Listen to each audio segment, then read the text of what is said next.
ما يزرون صدق الله المولانا العظيم وقال النبي صلى الله عليه وسلم سيأتي على الناس سنوات خضاعة يصدق فيها الكاذب ويكذب فيها الصادق ويؤتمن فيها الخائن ويخون فيها الأمين أو كما قال عليه الصلاة والسلام بارك الله لنا ولكم في القرآن العظيم ونفعنا وإياكم بالآيات والذكر الحكيم اللهم صل على محمد وعلى آل محمد كما صليت على إبراهيم وعلى آل إبراهيم إنك حميد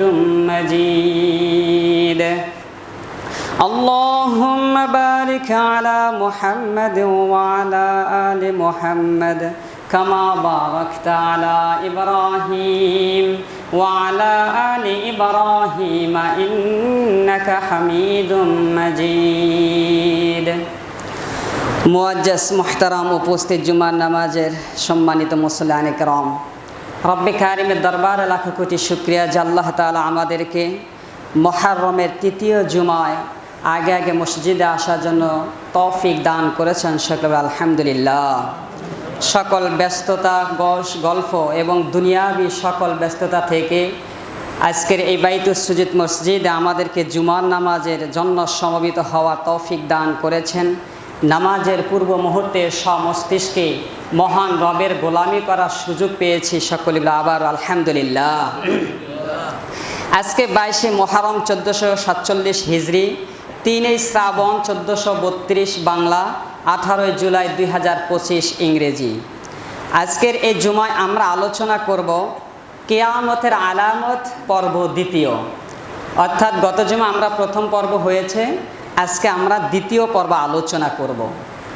কিয়ামতের আলামতগুলো বিশ্বনবী সাল্লাল্লাহু আলাইহি ওয়াসাল্লাম এত স্পষ্টভাবে আমাদের সম্পর্কে বর্ণনা করেছেন যেগুলো আমরা আয়নার মতো একেবারে দেখতে পাচ্ছি, এবং এই আলামতগুলো যাদের উপর সংঘটিত হবে তারাই পৃথিবীতে সবচেয়ে লানতপ্রাপ্ত ব্যক্তি হবে, এবং তাদের জন্য চিন্তনীয় বিষয়, পরিবর্তন হওয়ার বিষয়।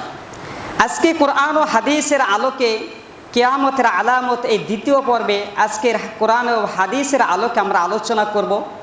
আজকের আলোচনায় যে সকল বিষয়গুলো থাকছে, অযোগ্য খেয়ানতকারী ব্যক্তিগুলো ক্ষমতা চালাবে, সত্যকে মিথ্যা, মিথ্যাকে সত্য বলে, এবং প্রতারণা, ধোঁকা ও অন্যায় অবিচারে পৃথিবী ভরপুর হয়ে যাবে। জবরদখলদারি ও চাঁদাবাজের সয়লাভ হবে। কোরআন ও হাদিসের আলোকে আলোচনা করার চেষ্টা করব। ওমা তৌফিক ইল্লা বিল্লাহ। পেয়ারা নবী সাল্লাল্লাহু আলাইহি ওয়াসাল্লাম শেষ জামানার এই ভয়াবহতা আলামতগুলো আমাদের এজন্যই বলেছেন, যখন এই আলামতগুলো পৃথিবীতে সংঘটিত হবে তখন প্রত্যেকেই বুঝতে হবে ইমাম মাহদি এবং দাজ্জালের আবির্ভাব আসার আগমন হয়েছে। পুরা পৃথিবীর চিত্রপট এবং বর্তমান প্রেক্ষাপট আমরা যদি লক্ষ্য করি তাহলে কিয়ামত অতি সন্নিকটে, যার আলামতগুলো আমরা স্বচক্ষে দেখতে পেরেছি, এবং কিয়ামতের আলামতগুলো বর্ণনা করেছেন এত সূক্ষ্মভাবে যে কোনো একজন ব্যক্তি তার নিজের ব্যক্তিগত জ্ঞান দ্বারাও যদি সেগুলোকে বিশ্লেষণ করতে চায়, অস্বীকার করার কোনো উপায় নাই। কিন্তু আমরা বেখেয়াল, এই আলামতগুলো সংগঠিত হচ্ছে, এরপরও আমরা বেপরোয়া, আমরা নিজেরা পরিবর্তন হচ্ছি না। কখন কিয়ামত হবে সেটা তো খুদ একমাত্র আল্লাহ তাআলাই জানেন, কেননা কিয়ামত সম্পর্কে নির্দিষ্ট কোনো সময়, নির্দিষ্ট কোনো দিন কেউ পৃথিবীতে বলে যান নাই। তাহলে আমাদের আলামত সংগঠিত হওয়ার আগেই আমাদেরকে পরিবর্তন হতে হবে, আমাদের বেখেয়াল থেকে খেয়ালে ফিরে আসতে হবে, বেহুশ থেকে হুশ ফিরে আনতে হবে। আল্লাহ পাক রব্বুল আলামিন এই কথাটাই আমাদের প্রস্তুতি নেওয়ার জন্য সূরাতুল আনআমের 31তম আয়াতে মহান রব ঘোষণা করেছেন, قد خسر الذين كذبوا بلقاء الله حتى إذا جاءتهم الساعة بغتة قالوا يا حسرتنا على ما فرطنا فيها وهم يحملون أوزارهم على ظهورهم ألا ساء ما يزرون সূরা আনআম 31 আয়াত আল্লাহ বলেন قد خسر الذين كذبوا بلقاء الله ধ্বংস ক্ষতিগ্রস্ত ওই সকল ব্যক্তিরা যারা আল্লাহর সাথে সাক্ষাৎ হওয়াকে, যারা আল্লাহর সাথে আল্লাহর সামনে দাঁড়ানোকে, নিজের হিসাবের ব্যাপারে সাক্ষাৎ হওয়াকে অবিশ্বাস করেছে। হাত্তা ইযা জাআতহুমুস সাআতু বাগতাহ, যখন এমনকি হঠাৎ করে যখন কিয়ামত এসে পড়বে, হঠাৎ করে যখন কিয়ামত সংঘটিত হয়ে যাবে তাদের সামনে, তখন তারা দেখতে পাবে, তখন তারা বলবে ক্বালু ইয়া হাসরাতানা আলা মা ফাররাতনা ফিহা, তারা বলে উঠবে হায় আক্ষেপ, হায় আফসোস, আমরা তো আগেই এই ঘটনার মধ্যেই পড়ে গেলাম। কিয়ামত সংঘটিত হয়ে গেল, কিছুই বলতে পারলাম না, অথচ কিয়ামত থেকে ফিরে আসার আমরা কোনো প্রস্তুতি নিতে পারলাম না। সুতরাং কিয়ামতের মাধ্যমে প্রত্যেকেই যখন গ্রেফতার হয়ে যাবে, তারা নিজেদের আমল সম্পর্কে তখন নিজেরাই বুঝতে পারবে। রবের সাক্ষাৎকে যারা অস্বীকার করেছে, রবের সাক্ষাৎকে যারা বেখেয়ালভাবে বেপরোয়াভাবে চলছে, তারা উদাসীন ছিল, ওই সকল ব্যক্তিগুলো আবার নিজেরাই বলবে ওয়াহুম ইয়াহমিলুনা আওজারহুম আলা যুহুরিহিম, অথচ তারা যেই পাপের মধ্যে লিপ্ত ছিল, যেই পাপের বোঝা তারা বহন করতেছিল, ওয়াহুম ইয়াহমিলুনা আওজারহুম, ওই পাপের বোঝাগুলো নিজেরাই বহন করতে হবে, নিজেরাই সেই পাপিষ্ট অপরাধীর বোঝা বহন করতে থাকবে। কিয়ামত সংঘটিত হয়ে যাবে। আল্লাহ বলেন আলা সাআ মা ইয়াজিরুন, নিজেদের পাপের বোঝা নিজেরাই বহন করা, এটা সবচাইতে নিকৃষ্ট এবং এটা অতি ভয়ানক একটি বিষয়। পাপের বোঝা বহন করে মহান রবের সামনে কিভাবে যাবে? পিয়ারা নবী সাল্লাল্লাহু আলাইহি ওয়াসাল্লাম কিয়ামত সংঘটিত হওয়ার ব্যাপারে আল্লাহ পাক রব্বুল আলামিন স্পষ্টভাবে আমাদেরকে বললেন, বেখেয়ালভাবে যারা এখন রয়েছে তারা বুঝতেই পারবে না কিভাবে কখন কিয়ামত হয়ে যাবে। এবং নবী আরবি সাল্লাল্লাহু আলাইহি ওয়াসাল্লাম হাদিসের ভিতরে স্পষ্ট করে গিয়েছেন, হাদিসের ভিতরে এত স্পষ্ট করেছেন যে আমরা আমাদের এই যে পাপের বোঝা যে বহন করছি, যে যে কাজের মধ্যে ব্যস্ত রয়েছি, রাসূলুল্লাহ সাল্লাল্লাহু আলাইহি ওয়াসাল্লাম খুদ হাদিস বর্ণনা করেছেন। উনি বলছেন ওয়ালা তাকুমান্না সাআতু ওয়াকাদ নাশারা রাজুলানি সাওবাহুমা বাইনাহুমা ফালা ইয়াতাবায়ানিহি ওয়ালা ইয়াতবিয়ানিহি। হাদিসটি বুখারী শরীফের 6506 নম্বর হাদিসে আল্লাহ নবী সাল্লাল্লাহু আলাইহি ওয়াসাল্লাম বলছেন ওয়ালা তাকুমান্না সাআ ক্বাদ নাশারা রাজুলানি বাইনা সাওবাহুমা বাইনাহুমা, দুইজন ব্যক্তি একে অপরে কাপড় বিক্রেতা করবে। কাপড়ের দোকানে গিয়ে একজন আরেকজনের কাছে ক্রয় বিক্রয় করার জন্য কাপড় এভাবে খুলে দেবে। ফালা ইয়াতাবায়ানিহি, অথচ এখনো কাপড় বিক্রি হয় নাই, শুধু তারা দেখাশোনা করতেছে, ভাঁজ খুলে খুলে দেখাচ্ছে, ভাঁজ করছে।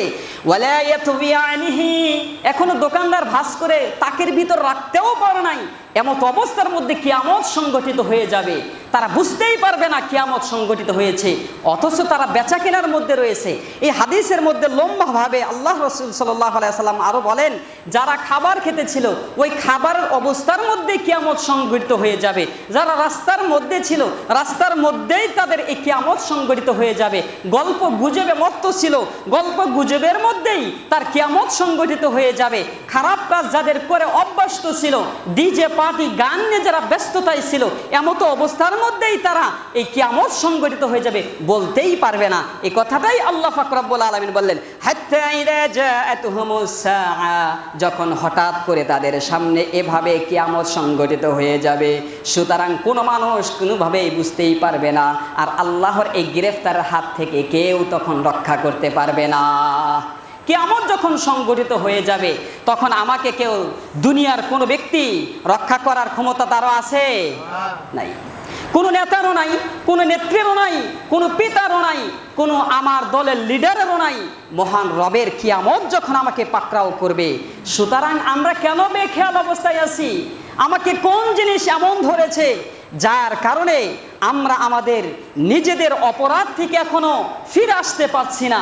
আমরা কোন খেয়ালে রয়েছি যার কারণে এখনো আমি আমার জীবনের মদ্যপানের মধ্যেই ব্যস্ত রয়েছি, ফিরে আসতে পারছি না? গান বাজনা নিয়ে এখনো ব্যস্ততা রয়েছি, ফিরে আসতে পারছি না? খুন, মিথ্যা মামলা, ধর্ষণ, চাঁদাবাজি, অন্যায় অপরাধের মধ্যে এখনো লিপ্ত রয়েছি। কোন জিনিস আমাকে ধরেছে যে কিয়ামতের এই ভয়াবহ আলামত সংঘটিত হচ্ছে, অথচ আমি ফিরে আসতে পারছি না? আল্লাহ পাক রব্বুল আলামিন আমাদের প্রত্যেককেই এইভাবে এই কিয়ামত আয়ের আলামত সংঘটিত হওয়ার আগেই প্রত্যেকের নিজ নিজ খারাপ স্থান থেকে দাজ্জালের আবির্ভাব হওয়ার আগেই আমাদের প্রত্যেককে ফিরে আসা তৌফিক দান করুন। সকলে বলে আমিন। কিয়ামতের আলামত সামনে যখন আসবে, আমি আগেই প্রথমেই বলেছি, তাহলে মনে রাখতে হবে খলিফাতুল্লাহিল মাহদির আগমনের সন্নিকট এবং দাজ্জালের আবির্ভাবেরও অতি সন্নিকটে। আল্লাহ রাসূল সাল্লাল্লাহু আলাইহি ওয়াসাল্লাম ধারাবাহিকভাবে কিয়ামতের আলামত সম্পর্কে বর্ণনা করেছেন। গত জুমায় আমার 11টি আলামত, প্রথম পর্বে আমরা 11টি আলামতের আলোচনা করেছি। আজকে 12 নম্বর আলামত সম্পর্কে আল্লাহর নবী সাল্লাল্লাহু আলাইহি ওয়াসাল্লাম আমাদেরকে কি বলতে চাচ্ছেন, আসুন আমরা খোদ রাসূলুল্লাহ সাল্লাল্লাহু আলাইহি ওয়াসাল্লামের হাদিস থেকে জানি।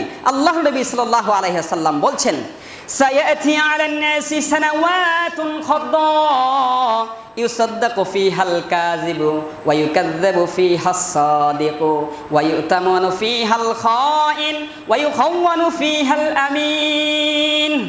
হাদিসটি ইবনে মাজাহ 4036তম হাদিসের মধ্যে আল্লাহর নবী সাল্লাল্লাহু আলাইহি ওয়াসাল্লাম বলছেন, সায়াতি আলান নাসি সানাওয়াত, শেষ জামানায় আল্লাহ রাসূল সাল্লাল্লাহু আলাইহি ওয়াসাল্লাম কিয়ামতের আলামত সম্পর্কে বর্ণনা করছেন।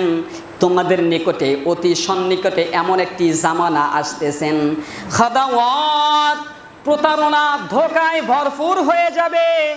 মানুষ একে অপরকে ধোঁকা দিতে থাকবে, সুতরাং ধোঁকায় সয়লাভ হয়ে যাবে। গোটা পৃথিবীর যেখানে যাবে, যে অবস্থাতে যাবে, চাকরিতে বলেন, ফ্যামিলিতে বলেন, রাজনীতিতে বলেন, সমস্ত কিছুর মধ্যে আল্লাহ রাসূল বললেন খাদাওয়াত, ধোঁকায় দিয়ে ভরপুর হয়ে যাবে।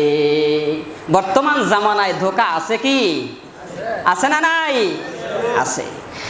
তাহলে এই ধোঁকা সমস্ত জায়গাতেই আপনি পাবেন। আপনার নেতাও আপনাকে ধোঁকা দিতে পারে, কারণ আপনাকে যেই ব্যক্তি এই যে নির্বাচিত হওয়ার আগে কিভাবে আপনাকে ধোঁকা দিবে, আপনার লিডার আপনাকে কিভাবে ধোঁকা দেবে, আপনি কিভাবে বুঝবেন? যে সকল ব্যক্তিগুলো নির্বাচিত হওয়ার আগে আপনার বুকের সাথে বুক মিলিয়ে কথা বলবে, বিভিন্ন ধরনের সান্ত্বনা দিবে, আপনাকে নিরাপত্তার আশ্বস্ত দিবে, সাহায্য করার আশ্বস্ত করবে, নানান ধরনের আপনাকে এভাবে উৎসাহ করবে, নির্বাচিত হওয়ার পর ওই ব্যক্তির কাছে যখন আপনি কোনো আবদার নিয়ে যাবেন, ভালো কোনো সুপারিশ নিয়ে যাবেন, তখন যেই বুক আপনার সাথে এভাবে বুক মিলিয়েছিল, ওই ব্যক্তি আপনার দিকে চক্ষু, রক্ত চক্ষু নিয়ে তাকাবে এবং কি দরবার থেকে বের করে দেবে।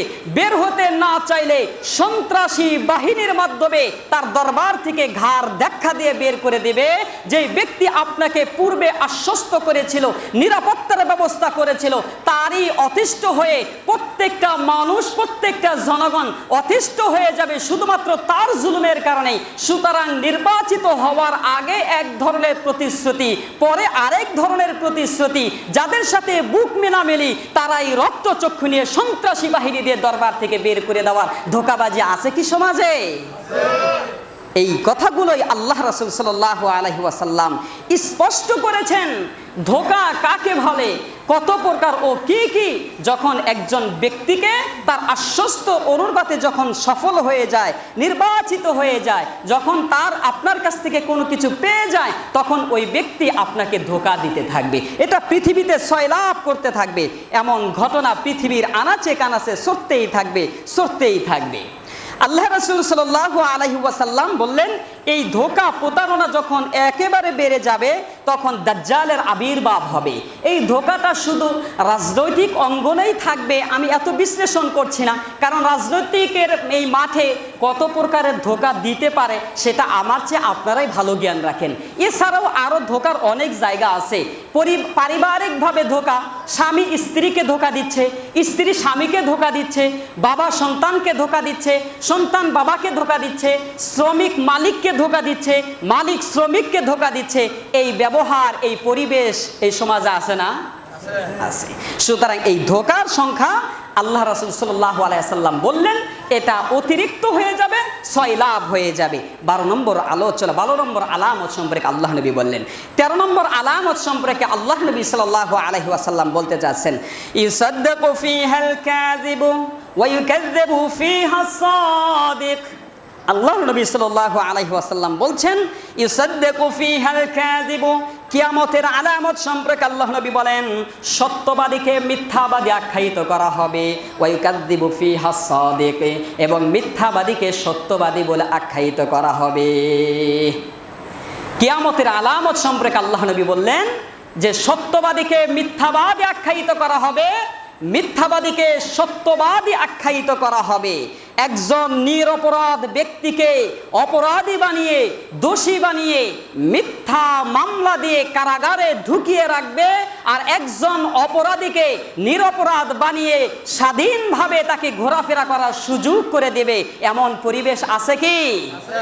আছে। এটাই কিয়ামতের আলামত হবে।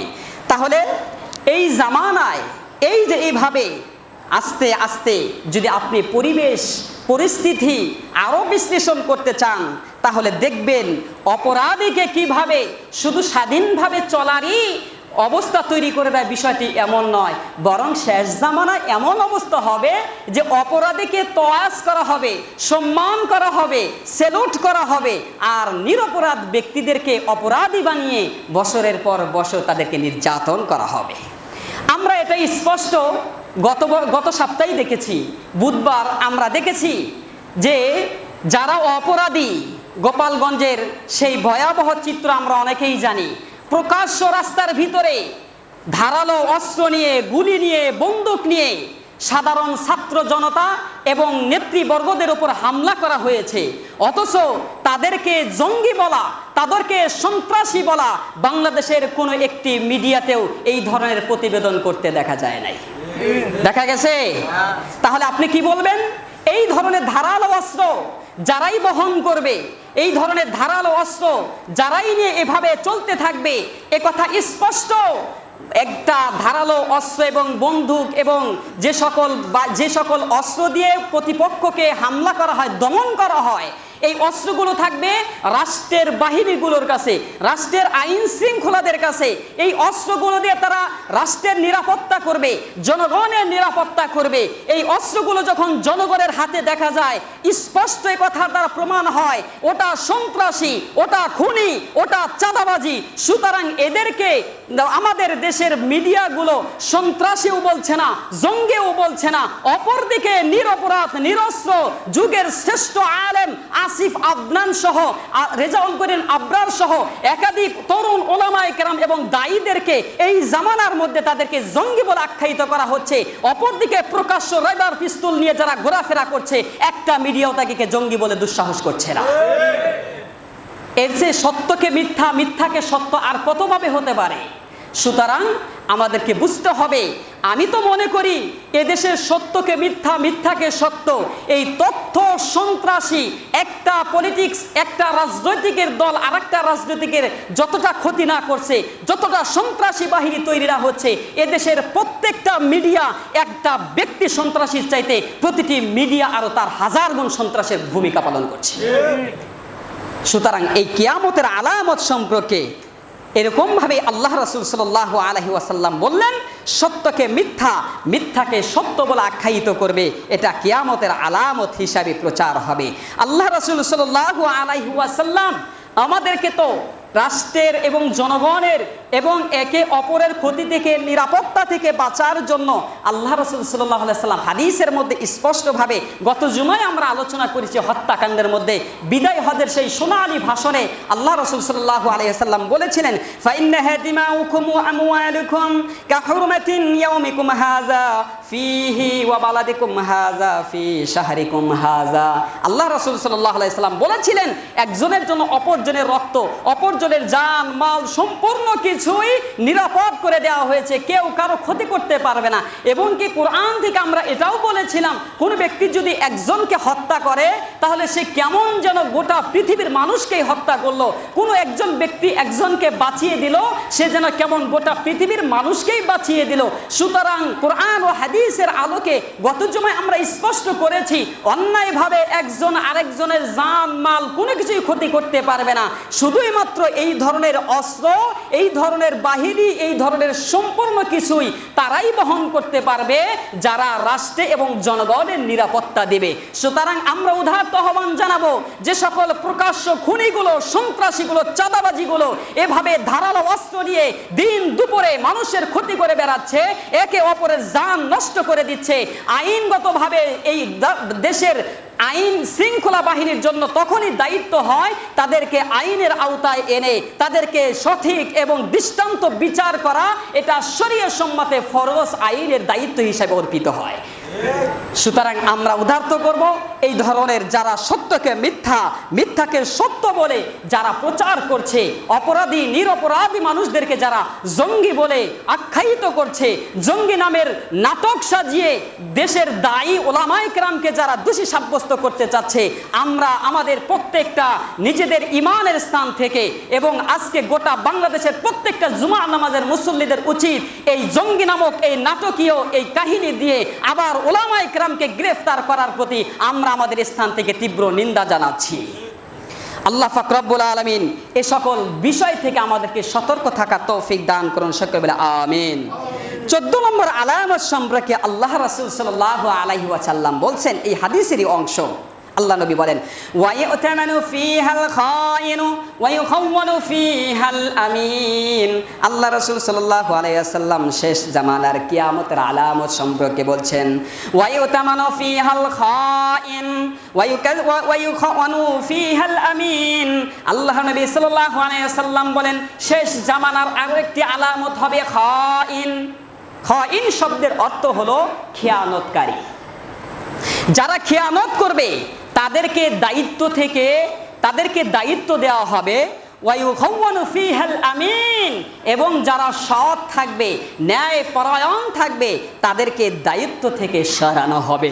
সুতরাং শেষ জামানার এমন অবস্থা আল্লাহ রাসূল সাল্লাল্লাহু আলাইহি ওয়াসাল্লাম স্পষ্ট করলেন ওয়ায়ুতামানু ফীহাল খায়িন ওয়ায়ুখাওয়ানু ফীহাল আমিন। খেয়ানতকারীকে দায়িত্ব দেওয়া হবে আর সৎ ব্যক্তিদেরকে দায়িত্ব থেকে সরানো হবে। বর্তমান জামানায় এমন অবস্থা, এমন পরিস্থিতি আছে কি? আছে না নাই? আর আসতে বলেন। খেয়ানতকারীদেরকে দায়িত্ব দেওয়া আর সৎ ব্যক্তিদেরকে দায়িত্ব থেকে সরানো, এই পরিস্থিতি এই জামানায় আছে না নাই? অবশ্যই আছে। কিভাবে বুঝবেন? কোন এক ব্যক্তিকে সরকারি কোনো অফিস আপনি বসায় দিয়েছেন, দায়িত্বরতভাবে কোন এক ব্যক্তি সে সরকারি অফিসে আছে, জনগণের খেয়ানত করছে, সে ওই জায়গায় বসে দুর্নীতি খেয়ানত কত প্রকার ও কি ও একাই সেই স্থানে বসে দেখিয়ে দিচ্ছে। কিংবা খেয়ানত কিভাবে হতে পারে? ওয়ায়ুখাওয়ানু ফীহাল আমিন, সৎ ব্যক্তিকে সরাবে কিভাবে আমরা দেখেছি এবং স্পষ্ট আরো সামনে স্পষ্ট হবে। যেমন খেয়ানতকারীরা দায়িত্বপ্রাপ্ত হবে আর সৎ ব্যক্তিদেরকে দায়িত্ব থেকে হটানো হবে। কেন হটানো হবে? একজন সৎ ব্যক্তি যদি দায়িত্বের স্থানে রাষ্ট্রের চূড়ান্ত পর্যায়ে যদি দায়িত্ব থাকে, ওই ব্যক্তি ঘুষের মাধ্যমে কোনো দুর্নীতি করবে না, অবৈধভাবে কোনো অন্যায়কে ন্যায়কে অন্যায় করবে না। সুতরাং তার আশেপাশে প্রত্যেক প্রত্যেকটা অফিসার, কেউ ঘুষের মাধ্যমে অফিসার হয়েছে, কেউ দলীয় প্রভাবের কারণে অফিসার হয়েছে, কেউ বংশীয় পদমর্যাদার কারণে অফিসার হয়েছে, কেউ কোটার মাধ্যমে অফিসার হয়েছে। সুতরাং এই ধরনের অবৈধ খিয়ানতকারী ব্যক্তিগুলো যখন একটা সৎ অফিসারের চতুর্দিকে বসে থাকে, তখন ওই সৎ অফিসার ন্যায্য নীতি নৈতিক নিয়ে কোনো কাজকর্ম করতে পারে না, বরং আশেপাশের প্রত্যেকটা খেয়ানতকারী দায়িত্বশীল এই সৎ দায়িত্বশীলদেরকে সরানোর সুপরিকল্পিত ষড়যন্ত্রভাবে তাদেরকে হটিয়ে দেয়। নাকি বলেন আপনারা? এভাবে কিয়ামতের আলামত এভাবে ঘটতে থাকবে যে এই খেয়ানতকারীরা দায়িত্বশীল হবে আর সৎ ব্যক্তিদেরকে দায়িত্ব থেকে দূরে সরানো হবে। আল্লাহ রাসূল সাল্লাল্লাহু আলাইহি ওয়াসাল্লাম একদিন এই সাহাবাদেরকে নিয়ে বসেছিলেন। সাহাবায়ে কেরামের একটা মজলিস হতেছিলেন। এমত অবস্থার মধ্যে গ্রাম্য এক সাহাবী এসে আল্লাহ রাসূল সাল্লাল্লাহু আলাইহি ওয়াসাল্লামকে জিজ্ঞাসা করলেন, ইয়া রাসূলুল্লাহ, কিয়ামত কোন সময় সংঘটিত হবে? আল্লাহ নবী সাল্লাল্লাহু আলাইহি সাল্লাম বললেন, এই কে বলছেন? কে এই প্রশ্ন কে করছে? কে আমাকে কিয়ামত সম্পর্কে জিজ্ঞাসা করছেন? আবু হুরায়রা রাদিয়াল্লাহু তাআলা আনহু থেকে হাদিসটি বর্ণিত। আল্লাহ নবী যখন বলতে লাগলেন, কে কে আমাকে এই কিয়ামত সম্পর্কে প্রশ্ন করছেন, গ্রাম্য ব্যক্তি বললেন, আমি। ইয়া রাসূলুল্লাহ, আমি প্রশ্ন করেছি। আল্লাহ রাসূল সাল্লাল্লাহু আলাইহি ওয়াসাল্লাম তখন বললেন, ফাইদা উদ্দিআতিল আমানাতু ফান্তাজিরিস সাআহ। আল্লাহ রাসূল সাল্লাল্লাহু আলাইহি ওয়াসাল্লাম বলেন, ফাইদা দুইয়াতিল আমানাতু ফান্তাজিরিস সাআতি। ক্বালা কাইফা আদাআতুহা? ক্বালা ইযা উসিদাল আমরু ইলা গায়রি আহলিহি ফান্তাজিরিস সাআহ। আল্লাহ রাসূল সাল্লাল্লাহু আলাইহি ওয়াসাল্লাম বললেন, কিয়ামত তখন সংঘটিত হবে। কিলা ফাইদা দুইফাতিল আমানাতু ফান্তাজিরিস সাআহ। যখন কিয়ামত সংঘটিত হবে, যখন আমানত নষ্ট করা হবে। কিয়ামত তখন সংঘটিত হবে যখন আমানত নষ্ট করা হবে। সাহাবায়ে কেরাম জিজ্ঞাসা করলেন, ক্বালা কাইফা আদাআতুহা? আমানত নষ্ট করা হবে কিভাবে? ইয়া রাসূলুল্লাহ, আমানত আবার নষ্ট হবে কিভাবে? আপনি যদি আমাদেরকে বলে দিতেন আমানত কিভাবে নষ্ট করা হবে। আল্লাহ রাসূল সাল্লাল্লাহু আলাইহি ওয়াসাল্লাম বললেন, ক্বালা, আল্লাহ রাসূল সাল্লাল্লাহু আলাইহি সাল্লাম বলেন, ইযা উসিদাল আমরু ইলা গায়রি আহলিহি ফান্তাজিরিস সাআহ। আমানত নষ্ট ওভাবেই হবে যখন অযোগ্য ব্যক্তির কাছে ক্ষমতা দেয়া হবে। সুতরাং তখন আমানতের খেয়ানত হবে। অযোগ্য ব্যক্তি ক্ষমতায় এসে বিভিন্ন ধরনের জনগণের এবং দেশের খেয়ানত করবে, আমানতের খেয়ানত করতে থাকবে। আল্লাহ রাসূল বললেন, গায়রি আহলিহি ফান্তাজিরিস সাআহ। যখন অযোগ্য ব্যক্তি ক্ষমতায় বসবে তখন মনে রাখবে এটা কিয়ামতের আলামত। হাদিসটি বুখারী শরীফের 59তম হাদিসের 69তম হাদিসের মধ্যে আল্লাহর নবী সাল্লাল্লাহু আলাইহি ওয়াসাল্লাম এই বর্ণনা করেছেন। আমানতের খেয়ানত করা হবে। এটা কিভাবে হবে? অযোগ্য ব্যক্তি যখন ক্ষমতায় বসবে। অযোগ্য ব্যক্তি ক্ষমতায় বসে খেয়ানত করবে কিভাবে? কারণ সে ব্যক্তি তো রাষ্ট্রের কোনটা আমানত রক্ষা করতে হবে, কাকে কোনভাবে দায়িত্বরতভাবে কাকে কোনভাবে শ্রদ্ধা করতে হবে সেটা ওই ব্যক্তি জানবেই না। সুতরাং অযোগ্য ব্যক্তিগুলো দলপতি হওয়ার কারণে, ব্যক্তির প্রভাবের কারণে এভাবে তারা নিজেদের স্থানে অযোগ্য ব্যক্তিগুলো জায়গাতে জায়গাতে বসবে আর এই দেশের সম্পূর্ণ অর্থ সম্পদ এবং জনগণের খেয়ানত করতে থাকবে। আল্লাহ রাসূল সাল্লাল্লাহু আলাইহি ওয়াসাল্লাম বললেন যে তাহলে মনে রাখবে তখন কিয়ামত অতি সন্নিকটে এসে গেছে। সুতরাং কিয়ামত সংঘটিত হবে যখন তোমরা বুঝবে অযোগ্য ব্যক্তিগুলো দায়িত্বের স্থানে রয়েছে আর সৎ এবং যোগ্য ব্যক্তিগুলোকে দায়িত্ব থেকে হটিয়ে দেওয়া হচ্ছে। এটি কিয়ামতের আলামত। আল্লাহর নবী সাল্লাল্লাহু আলাইহি ওয়াসাল্লাম আমাদেরকে সতর্ক করতে চাচ্ছেন, এইগুলো কিয়ামতের আলামত সংঘটিত হবে।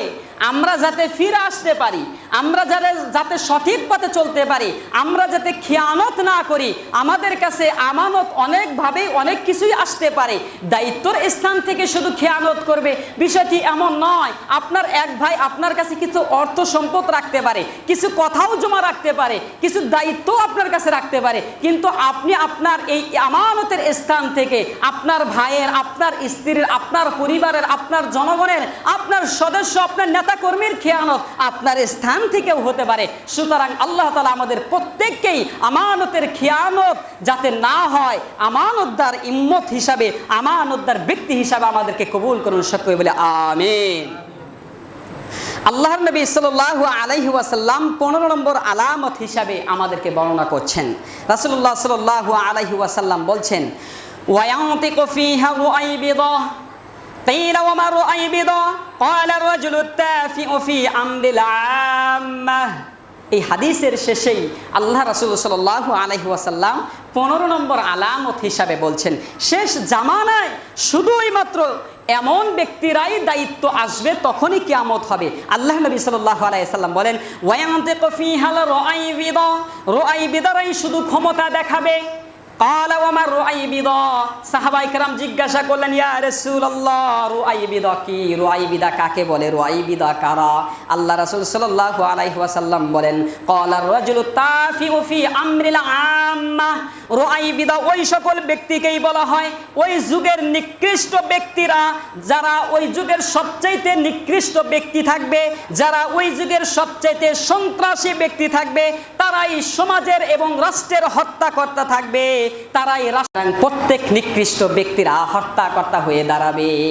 এমন পরিস্থিতি, এমন অবস্থা আমাদের সমাজে আছে কি? আছে।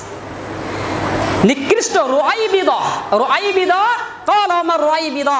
সাহাবায়ে কেরাম আবার জিজ্ঞাসা করলেন, ইয়া রাসূলুল্লাহ, রুআইবিদা কাকে বলা হয়? আপনি যদি আমাদেরকে ব্যাখ্যা করে দেন।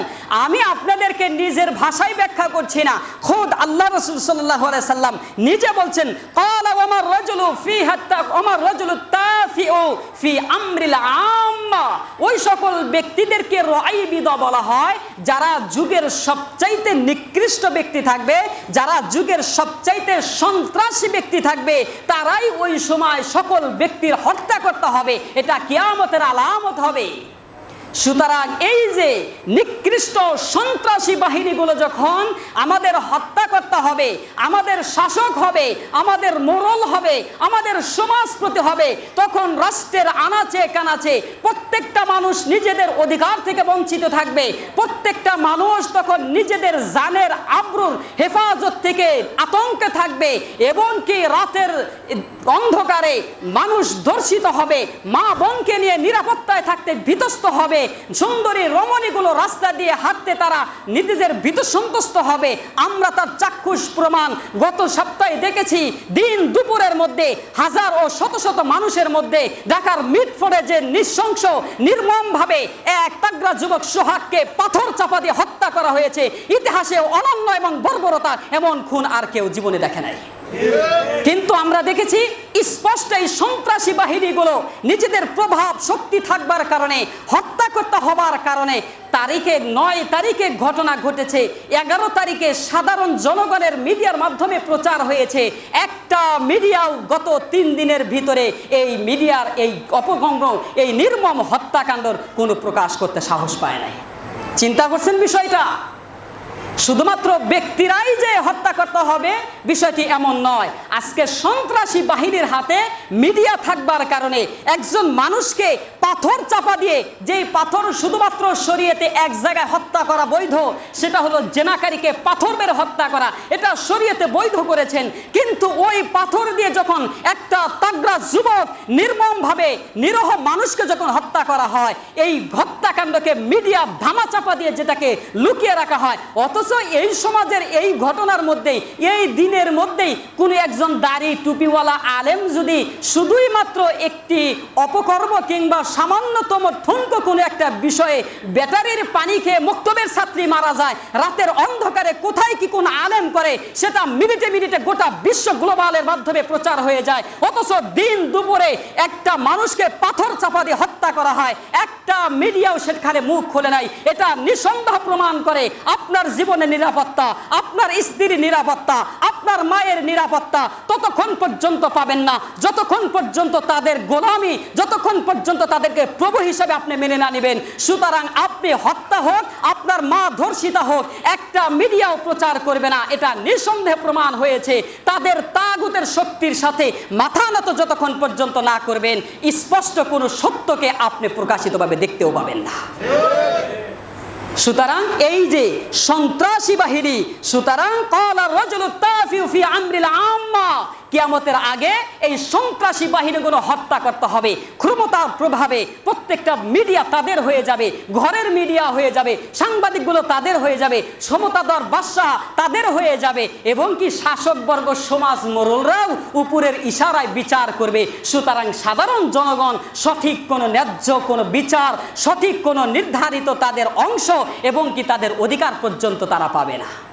শুধুই মাত্র এই যে সন্ত্রাসী বাহিনী কি বলে তাফি রাজুল আম্মা, যারা সন্ত্রাসী ব্যক্তি আল্লাহ রাসূল সাল্লাল্লাহু আলাইহি সাল্লাম খুদ নিজে বিস্তারিত বিশ্লেষণ করেছেন। সুতরাং আপনি হয়তো মনে করবেন, হুজুর এ কথা তো আমাকে আপনি ট্যাগ লাগাচ্ছেন, আপনি তো আমাকে বলছেন, সুতরাং আমি আপনার বিরুদ্ধে কথা বলছি না, বরং এই কথার বিরোধিতা আমি স্বয়ং করছি না, 1450 বছর আগে খোদ আল্লাহ তাআলা আপনার বিরোধিতা করেছে।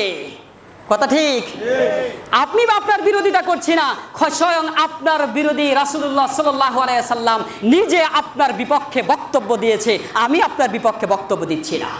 সুতরাং যদি আমাদের মধ্যে এই ধরনের অন্যায় অপকর্ম, এই ধরনের স্বভাব থেকেই থাকে, আমরা অবশ্যই আল্লাহ রাসূলের এই হাদিস থেকে আমরা আজকে থেকে নসিহা গ্রহণ করব, যাতে করে আমরা রুআইবিদা না হই। যে রুআইবিদা সম্পর্কে আল্লাহ নবী বললেন, ক্বালা রাজুলু তাফিউ ফি আমরিল আম্মা, যুগের সন্ত্রাসী এবং নিকৃষ্ট ব্যক্তিগুলো হত্যা করতে হবে। হাদিসটি ইবনে মাজাহ শরীফের 4036তম হাদিসের মধ্যে আল্লাহ রাসূল সাল্লাল্লাহু আলাইহি সাল্লাম এইভাবেই বর্ণনা করেছেন। আল্লাহ আমাদের প্রত্যেককেই এই ধরনের নৃশংস এবং অপকর্ম থেকে ফিরে আসা তৌফিক দান করুন, সকলে বলে আমিন। পিয়ারা নবী সাল্লাল্লাহু আলাইহি ওয়াসাল্লাম আরও একটি আমাদের মাঝে আমলের কথা, আলামতের কথা বর্ণনা করেছেন। আমি আলোচনা সংক্ষিপ্ত করছি। দেখুন আল্লাহর নবী এই হাদিসগুলো, আলামতগুলো কতটা আমাদের চোখের সামনে আয়নার মতো স্পষ্ট হয়ে আছে। মুআজ ইবনে জাবাল রাদিয়াল্লাহু তাআলা আনহু থেকে বর্ণিত এই আলামত সম্পর্কে আল্লাহর নবী সাল্লাল্লাহু আলাইহি ওয়াসাল্লাম বলেন, يكون في آخر الزمان أقوام إخوان العلانية أعداء السرير। আল্লাহ রাসূল সাল্লাল্লাহু আলাইহি ওয়াসাল্লামের সাহাবী মুআজ ইবনে জাবাল রাদিয়াল্লাহু তাআলা আনহু উনি বর্ণনা করছেন, ইয়াকুনু ফি আখিরিজ জামান, কিয়ামতের আলামতের আগে তোমাদের মধ্যে এমন একটা জামানা আসবে, ইখওয়ানুল আলানিয়াহ, ভিতরে ভিতরে গোপনে গোপনে একে অপরের বন্ধুত্ব দেখাবে। একে অপরের না, আলানিয়াতুন শব্দের অর্থ হলো প্রকাশ্য, প্রকাশ্য একে অপরের বন্ধুত্ব দেখাবে, একে অপরের একেবারে অন্তরঙ্গে বন্ধু, ভাই ভাই সম্পর্ক করবে, অথচ আদাউস শরীর, ভিতরে ভিতরে শত্রুতা রাখবে, ভিতরে ভিতরে তাকে ধ্বংস করার, তাকে ক্ষতি করার চেষ্টা করবে। এটা কিয়ামতের আলামত। গোপনে ক্ষতি করবে, উপরে বন্ধুত্ব দেখাবে, উপরে ভাই ভাইয়ের সম্পর্ক দেখাবে। এটা আমাদের সমাজে এমন জামানা আমাদের মধ্যে আছে কি? আছে না নাই? আর আসতে কন। সুতরাং উপরে উপরে বন্ধুত্ব, ভিতরে ভিতরে শত্রুতা, এই স্বভাব আমাদের মধ্যে নাই মনে করেন, নাকি বলেন? আছে। এমন অবস্থা আমাদের সমাজে কিয়ামতের আগে হবে। কিলা ইয়া রাসূলুল্লাহ, সাহাবায়ে কেরাম জিজ্ঞাসা করলেন, কাইফা ইয়াকুনু যালিকা, এটা কেন হবে, এটা কি জন্য হবে ইয়া রাসূলুল্লাহ, এটা কখন ঘটবে, আমাদেরকে বলে দিন। এই উপরে উপরে বন্ধুত্ব, ভিতরে ভিতরে শত্রুতা, এটা কখন ঘটবে? আল্লাহ রাসূল সাল্লাল্লাহু আলাইহি সাল্লাম বলছেন, ক্বালা যালিকা বিরুগবাতিন বাদুহুম ইলা বাদিন, আল্লাহ রাসূল সাল্লাল্লাহু আলাইহি সাল্লাম বলেন তখন ঘটবে যখন কোন ব্যক্তি একে অপরের প্রতি আকৃষ্ট হবে, একে অপরের প্রতি অনুগত হবে, দলের স্বার্থে, নিজের স্বার্থে, পারিবারিকের স্বার্থে, নিজের কেরিয়ার স্বার্থে, ভাইয়ের স্বার্থে একে অপরের সাথে বন্ধুত্ব করবে, কিন্তু ভিতরে ভিতরে শত্রুতা রাখবে। অথচ আল্লাহ রাসূল সাল্লাল্লাহু আলাইহি সাল্লাম বলেন এমনটি যদি না হয় তাহলে আরেকটা হতে পারে, সেটা হলো ওয়ারুহবাতিন বাদুহুম মিন বাদিন, তাহলে মনে রাখবে কেউ কাউকে ভয় করবে, উপরে উপরে ভয় করবে। কেননা ভয় না করলে, ভয় করে তোমাকে সালাম দেবে, ভয় করে তোমাকে চেয়ার ছেড়ে দেবে, ভয় করে তোমাকে সম্মান দেখাবে, ভয় করে করে তোমাকে অটোর ভিতরে সিট ছেড়ে দেবে। কারণ সে ব্যক্তি জানে তাকে যদি ভয় করে সালাম না দেয়, যে কোনো মুহূর্তে যখন তখন আমার এই দেহ, আমার এই জীবন প্রাণ নাশ হতে পারে, যখন তখন আমাকে তার এই খারাপ চরিত্র আমাকে দেনের ভিতরে ফেলে দিতে পারে। সুতরাং আমি আমার জীবনের হুমকি না নিয়ে ভয় করে করে একে অপরকে এমন সম্মান করবে, সালাম দেবে, কিন্তু ভিতরে ভিতরে থাকবে রাগ। এই স্বভাব আছে না নাই? আরও রাসূল আরও স্পষ্ট অনেক হাদিস এরকমভাবে বলছেন যে একজন আরেকজনকে শেষ জামানায় সালাম দিবে, না দিলে কেন সালাম দিবে? বলে এখন যদি তাকে আমি সালাম না দেই পরবর্তীতে আমার অবস্থা কেমন হবে সেটা আমিই ভালো জানি। সুতরাং তাদের ভয়াল, তাদের ওই দুশ্চরিত্রা, খারাপ চরিত্র, সন্ত্রাসী চরিত্রর কারণে ভয়ে তাদেরকে সালাম করতে থাকবে, এটা কিয়ামতের আলামত হবে। আল্লাহ রাসূল সাল্লাল্লাহু আলাইহি ওয়াসাল্লাম বলছেন এটা শেষ জামানায় তোমাদের মধ্যে প্রকাশ পেতে থাকবে। সুতরাং উপরে উপরে হয়তো ভাই ভাই দেখাবে, ভিতরে ভিতরে তোমার ধ্বংস চাবে, তোমার ক্ষতি চাবে, কিংবা উপর উপরে তোমাকে ভয় করবে, শ্রদ্ধা করবে, সম্মান করবে, ভিতরে ভিতরে তোমার উপর আক্রোশ থাকবে, তোমাকে যখন তখন হত্যা এবং শেষ করে দেওয়ার জন্য একটা পরিকল্পনা চলতে থাকবে। আমরাও দেখি আমাদের সমাজে বহু একই সাথে বন্ধুত্ব, একই সাথে চলাফেরা, একই সাথে সম্পূর্ণ চার স্টলে আড্ডা, একসাথে দীর্ঘ 40 বছর 50 বছর ব্যবসা বাণিজ্য বন্ধুত্ব করছে, ঠুনকো কোনো বিষয়েই তাকে হত্যা করে দিয়েছে, এমন অবস্থা হয়েছে না? অনেক হয়েছে। সুতরাং এটা কিয়ামতের একটি আলামত। 17 নম্বর আলামত, এই আলামত দিয়ে আমি আমার আলোচনার সমাপ্তি টানছি। আল্লাহ রাসূল সাল্লাল্লাহু আলাইহি ওয়াসাল্লামের সাহাবী হুযায়ফাতুল ইয়ামান রাদিয়াল্লাহু তাআলা আনহু উনি বর্ণনা করছেন, হাদিসটি তিরমিজি শরীফের 2029তম হাদিসের মধ্যে আল্লাহ নবী সাল্লাল্লাহু আলাইহি ওয়াসাল্লাম কিয়ামত সম্পর্কে আমাদেরকে বলছেন। দেখুন আল্লাহ রাসূল সাল্লাল্লাহু আলাইহি ওয়াসাল্লাম বলেন, লা তাকুমুস সাআ হাত্তা ইয়াকুনা উসইদান নাস বিদ-দুনিয়া লুকা ইবনে লুকা। আল্লাহ রাসূল সাল্লাল্লাহু আলাইহি ওয়াসাল্লাম বলছেন, লা তাকুমুস সাআ, কিয়ামত ততক্ষণ পর্যন্ত সংগঠিত হবে না, হাত্তা ইয়াকুনা উসইদান নাস বিদ-দুনিয়া, ততক্ষণ পর্যন্ত যতক্ষণ পর্যন্ত লুকা ইবনে লুকারা রাজত্ব না করবে, ক্ষমতার মালিক না হবে, সম্পত্তির মালিক না হবে, ততক্ষণ পর্যন্ত কিয়ামত সংগঠিত হবে না। সুতরাং লুকা ইবনে লুকা এরা ক্ষমতাধর হবে, এরা রাষ্ট্রের প্রধান হবে, এরা সম্পদের মালিক হবে, এরা ক্ষমতার মুসনাদে বসে তোমাদেরকে আধিপত্য করতে থাকবে। আল্লাহ রাসূল সাল্লাল্লাহু আলাইহি ওয়াসাল্লাম আমাদেরকে বললেন লুকা ইবনে লুকারা কি করবে? ক্ষমতাশীল হবে। লুকা ইবনে লুকা কারা? লুকা ইবনে লুকা এটা হলো এক ধরনের গালি, এটা হলো এক ধরনের নিকৃষ্ট ব্যক্তিকে সম্বোধন করা। লুকা ইবনে লুকা বলা হয় একেবারে নিকৃষ্ট বাচ্চা, নিকৃষ্ট। বুঝছেন কথাটা? অন্যান্য হাদিসের ভাষায় আরো ব্যাপকভাবে অন্যান্য শব্দ ব্যবহার করা হয়েছে। এই হাদিসের ভিতরে বলা হয়েছে লুকা ইবনে লুকা হলো নিকৃষ্ট সমস্ত, অর্থাৎ যত নিকৃষ্ট আছে, নিকৃষ্টর ভিতরে সম্ভ্রান্ত যে ভাষা ব্যবহার করা যায়, যত নিকৃষ্ট ব্যবহার করা যায়, ওই ভাষা দিয়ে যাদেরকে সম্বোধন করা হয় তারাই সম্পত্তির মালিক হবে, রাষ্ট্রের ক্ষমতাধর হবে, তখন কিয়ামত সংগঠিত হবে। যেমন আমরা বর্তমানে লুকা ইবনে লুকা আমরা বলে থাকি, রাজাকারের বাচ্চা রাজাকার বলি না আমরা? আরে খুনের বাচ্চা খুনি, সন্ত্রাসীর বাচ্চা সন্ত্রাসী, এবার আমরা বলি কি বলি না? এটাকেই আরবিতে আরবিরা লুকা ইবনে লুকা বলতেন। সুতরাং আল্লাহ নবী সাল্লাল্লাহু আলাইহি ওয়াসাল্লাম এই কথাটাই বললেন, পৃথিবীতে যখন ক্ষমতাশীল এবং সম্পত্তির মালিক এতক্ষণ পর্যন্ত লুকা ইবনে লুকারা না হবে ততক্ষণ পর্যন্ত কিয়ামত হবে না। সুতরাং লুকা ইবনে লুকারা যখন ক্ষমতাধর হবে, সম্পত্তির মালিক হবে, তখনই তোমাদের মাঝে কিয়ামত সংগঠিত হবে। আমরা পৃথিবীতে দেখতে পাচ্ছি গোটা পৃথিবীর দৌরত্ব, গোটা পৃথিবীর প্রভাব প্রতিক্রিয়া তারা যারা লুকা ইবনে বর্তমান লুকা। সুতরাং গোটা পৃথিবীর অধিকাংশ রাষ্ট্রদর, অধিকাংশ ক্ষমতাসীন বাদশা এবং রাষ্ট্রপ্রধানরাই লুকা ইবনে লুকা। কেউ কেউ একেবারে নিম্ন বংশ থেকে উঠে এসে রাষ্ট্রপ্রধান হয়েছে, কেউ কেউ সবচেয়ে খুনি সন্ত্রাসী হয়ে ওই রাষ্ট্রের বাদশা হয়েছে। কথা বলুন ঠিক কিনা? আমেরিকাতে গত জুমায় বলেছি এরকম বহু রাষ্ট্রই এমন রয়েছে।